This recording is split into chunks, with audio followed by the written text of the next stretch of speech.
এবারের এশিয়া কাপকে বলা যায় Pakistan comedy premier league. Tournament শুরুর আগে তাদের আত্মবিশ্বাস ছিল আকাশচুম্বী। এক একজন খেলোয়াড় এমনভাবে কথা বলছিল যেন কাপ নিয়ে বাসায় চলে এসেছে। কিন্তু মাঠে নামার পর কি হলো? মনে হলো তাদের প্ল্যান ছিল অন্য।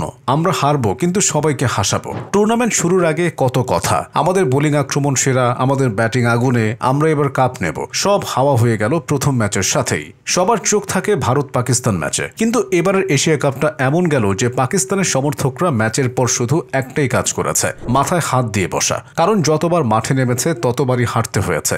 শুরুতে সবাই ভেবেছিল পাকিস্তান এবার বুঝি ইতিহাস গড়বে, কিন্তু শেষমেশ ইতিহাস গড়ল বটে, সবচেয়ে বেশি হার দিয়ে। পাকিস্তান দলটাকে দেখে মনে হচ্ছিল এরা ক্রিকেট খেলতে নামেনি, যেন ড্রামা সিরিয়ালের অডিশনে নেমেছে। প্রথম ম্যাচে হারলো, সমর্থকরা বলল কোনো সমস্যা নাই, পরের ম্যাচে ঘুরে দাঁড়াবে। পরের ম্যাচেও হারলো, তখন তারা বলল আরে এটা তো ওয়ার্ম আপ, আসল খেলার সামনে। তারপর যখন সামনে আসল খেলা আসলো তখনও হারলো। তখন সমর্থকদের মুখে একটাই সংলাপ, হায় আল্লাহ এ কেমন দল। ভারত পাকিস্তান টিমকে বিশেষ কোচিং দিয়েও কোনো কাজ হলো না। ফিল্ডিং এর জন্য আলাদা ক্লাস, ব্যাটিং এর জন্য আলাদা টিউশন, এমনকি প্রার্থনার জন্য আলাদা গাইড দিয়েও কাজ হলো না। সমস্যা হলো পরীক্ষার হলে যদি ছাত্র ঘুমায় তাহলে যত টিউশনই দাও ফলাফল তো শূন্যই হবে। পাকিস্তান দলের অবস্থা ঠিক সেরকম। ভারতের বিপক্ষে ম্যাচগুলো তো আলাদা গল্পের। ভারতের ব্যাটসম্যানরা এমন ব্যাট চালালো যে পাকিস্তানের বোলাররা বল করতে গিয়ে হাঁপিয়ে উঠল। একজন বোলার তো নাকি বল করার আগেই প্রার্থনা শুরু করে দিল, হে ঈশ্বর এবার যেন বাউন্ডারি না হয়। কিন্তু ঈশ্বরও মনে হয় ভারতের ফ্যান, তাই প্রতিবারই বাউন্ডারি হলো। দর্শক গ্যালারি তখন তালি দিতে দিতে ক্লান্ত, আর পাকিস্তান দলের চোখে পানি।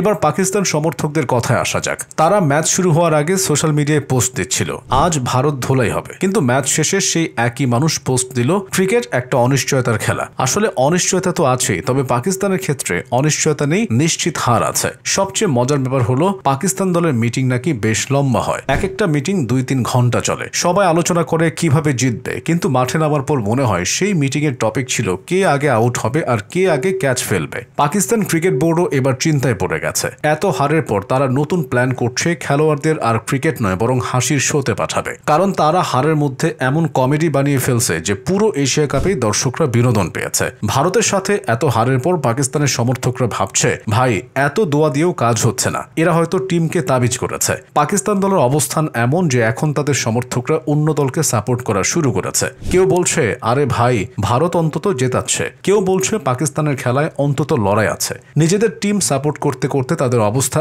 এমন হয়ে গেছে যে মানসিক ডাক্তার দেখানো ছাড়া উপায় নেই। শেষ পর্যন্ত ফলাফল একটাই, যত ক্লাসই করুক, যত টিউটরি রাখুক, পাকিস্তান ক্রিকেট মানেই হার। আর সেই হারের সাথে ফ্রি বোনাস, অগণিত কৌতুক, মিম আর মানুষের অট্টহাসি। সত্যি বলতে কি এবারের এশিয়া কাপটা পাকিস্তানের কাছে কাপ আনেনি, কিন্তু বিশ্ব ক্রিকেটের নতুন একটা ডাক নাম দিয়ে দিয়েছে, পাকিস্তান কমেডি একাদশ।